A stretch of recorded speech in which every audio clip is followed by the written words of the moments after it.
Hi ladies, this is week 3 of sharing a video that I hope helps you know your worth. Everyone has heard about David, the shepherd, and what a mighty shepherd he was, but let's talk about some other shepherds that we learn about in the Bible. There was Rachel, there was Zipporah, the 7 daughters of Jethro, and there was a Shulamite woman who also was a shepherd of goats. Shepherds were traditionally young women or women up until the age that it was time for them to be married off. Males were not shepherds unless there was no other female, such as David. He was the youngest male in his father's family, or men took care of the larger flocks. But there's another group of shepherds that I want to talk about, and that's the shepherds at Jesus' birth. If you're like me, you've been taught that those were men. We just automatically assume, for some reason, that those are men. But the Bible doesn't say so. There's some argument that it might have been the Levites who were responsible for tending their flocks, and that would have been males, but the Bible doesn't say that. You might ask me, why does that matter? But to me, it's one more way that women are left out of important events in our history.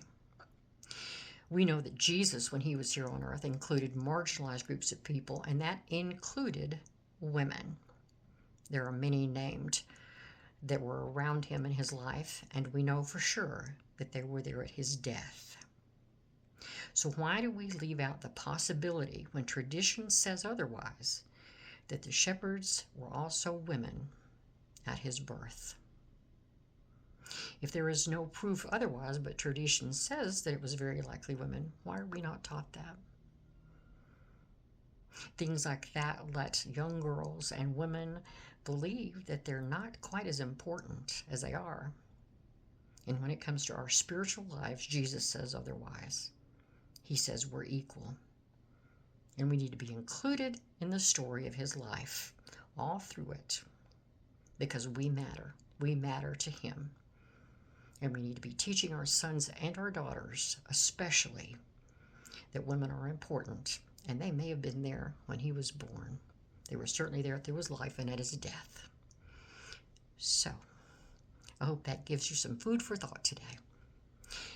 And I'll remind you with every one of these videos, ladies, do not let anyone shrink you or stifle you or silence you.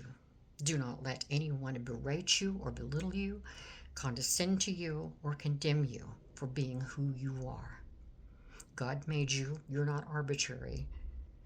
And you are pretty amazing. So have a blessed and joyous 2026, and have a blessed day.